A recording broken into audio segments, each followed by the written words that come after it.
searcher for the truth stands at the portal, Master. Let the stranger enter. Enter, stranger.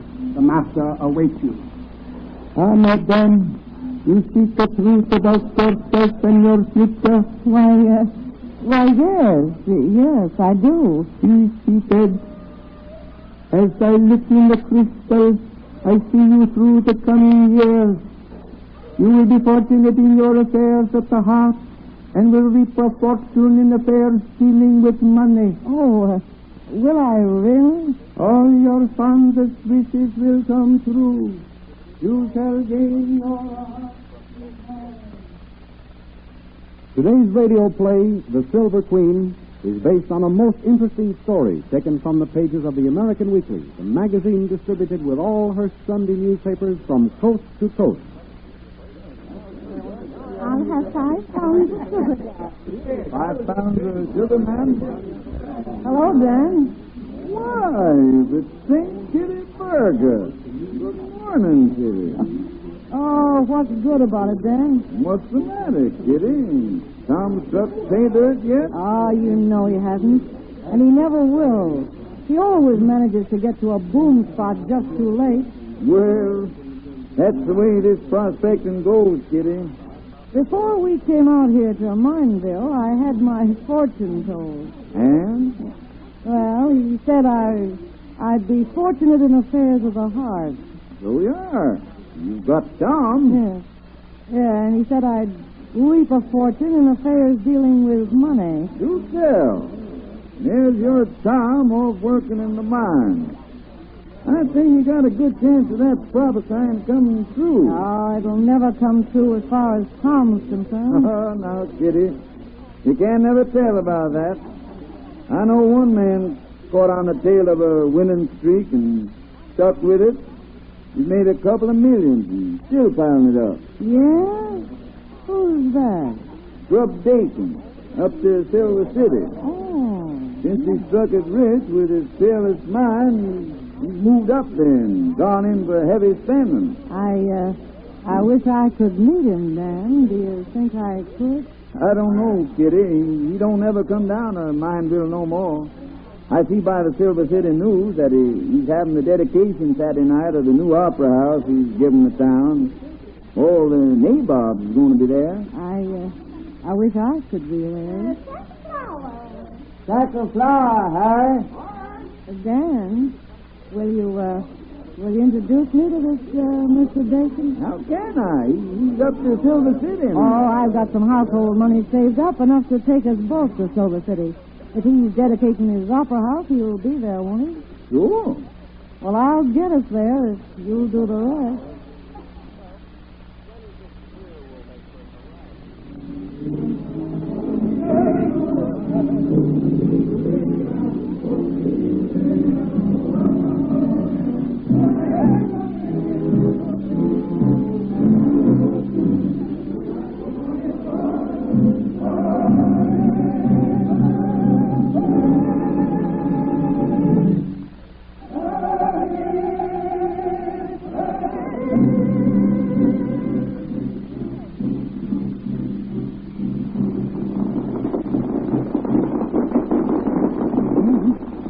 Your friend, Grub Dakin?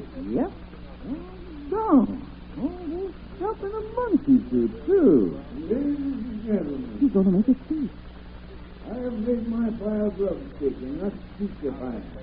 So what I got to say ain't going to take long. I bet this here hall for you folks of Silver City for the grub staking is an opera.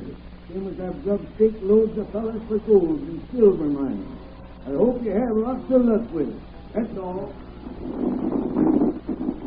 Dan, he's gone. Now, don't you fret yourself, Kitty.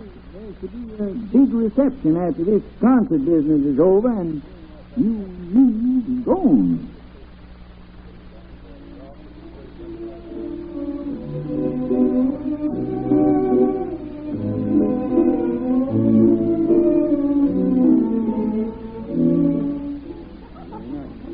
It's a fine thing you done, Mr. Dakin. If you feel that way, it's been worth all the money I spent, mister. I understand that. Yeah? Oh, you, Clara. I wondered how anybody outside of my wife could have learned that was my name. I wish you'd stop letting folks call you Grub. But that ain't what I wanted to say. I got a headache. Take me home. Well, I can't right this minute, Clara. I got to shake hands with folks. And I'm going by myself. Good night. Clara, why you walking to now? Well, I'll be dead. Grub Dakin, all back down the monkeys. Sam Gordon, how in the... Oh, excuse me, ma'am. Get it?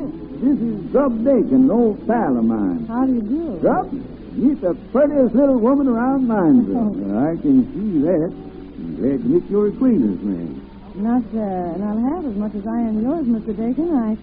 I came all the way up here just to meet you. Go on. That sure sounds good to hear when you tell it, ma'am. Hey, look here.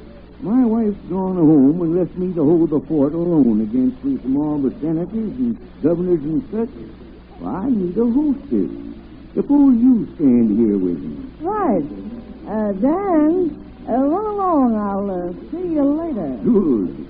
You and me's going to get along all right, little lady. I'm wishing I'd met you a few years back. I'm wishing the same thing, and that's not all. Oh, I may as well warn you, Mr. Dakin. My wishes come true.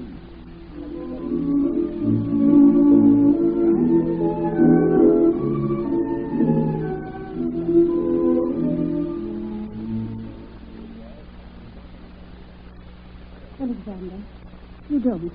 You can't mean what you say. I do, Clara. That's the way I feel. No use beating around the bush. But why? What have I done to cause you to get a divorce? Nothing, Clara, nothing. It's just that me and you's gone as far as we can ever go. I've been a faithful wife to you, Alexander, for 20 years. I know, Clara. Well, what's come over you, Alexander? Well, Clara, now that I'm in line for senator and all these high and mighty folks think Grub Dakin is somebody, I've got to be able to hold my own. Hold your own?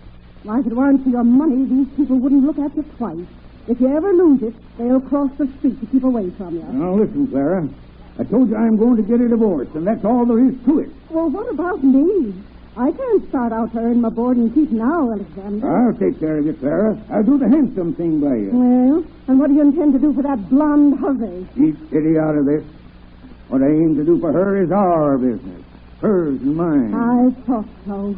You're getting rid of me to marry her. What if I am? She and you ain't in the same class. Well, I should hope not. She's got some style and get up to her. She hasn't gone through what I've gone through, Alexander. And when you lose your money, and I warn you, that scheming woman will ruin you, don't come crying back to me. You'll never have to worry about that, Clara. Alexander Dakin, mark my words. You will rue the day you set me, your faithful wife, aside.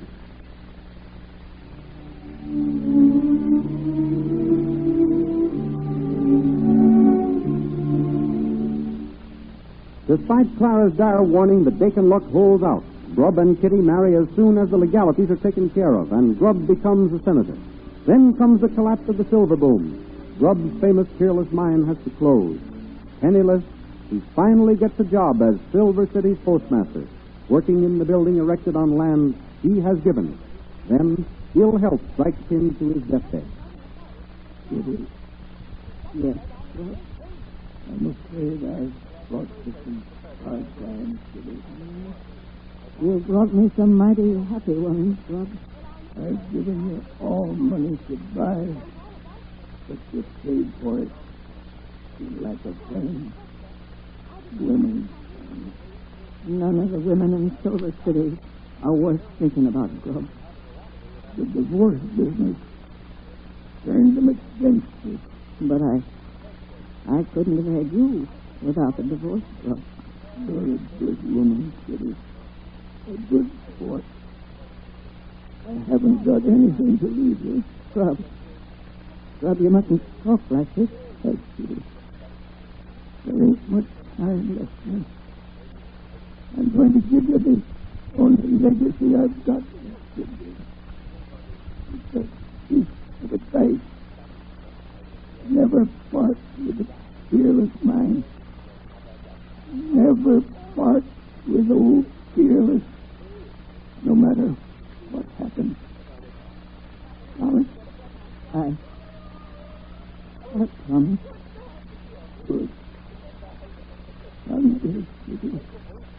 That mind will make you as rich as you ever were.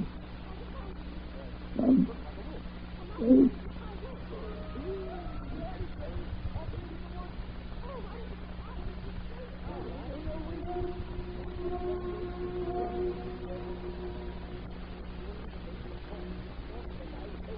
As long as she can, Kitty holds on to the big mansion, but finally that is taken from her, leaving her only the huge hole in the earth known as the Peerless Silver Mine.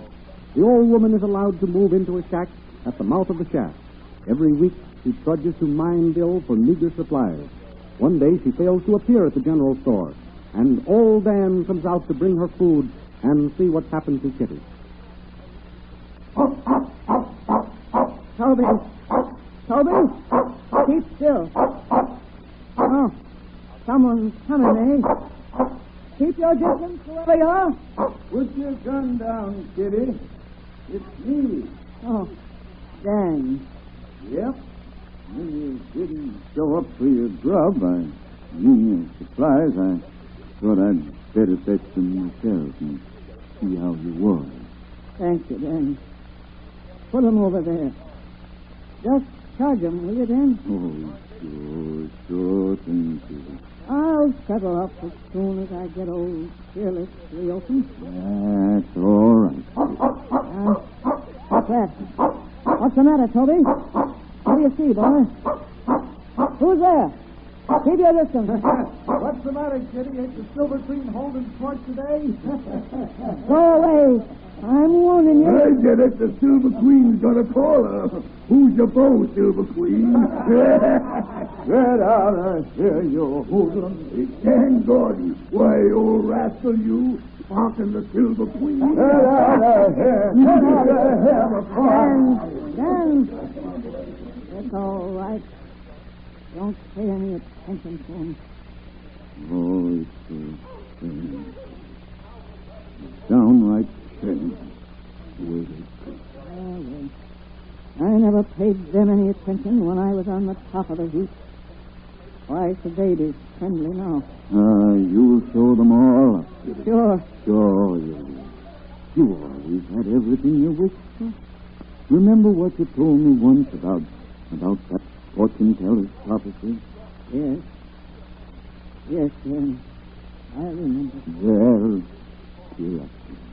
Everything's going to be all right.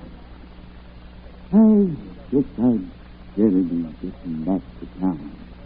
So long, Kitty. Goodbye, Dan. Thanks for all you've done. That's okay, Kitty. That's what friends are for. Oh.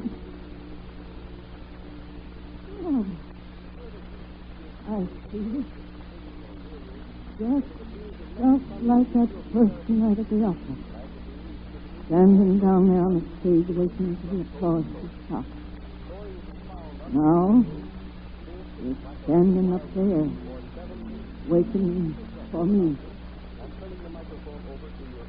Well, I held out as long as I could. I've done my best, Scrub. But old Fearless will never reopen. I've only one wish left. To be with you.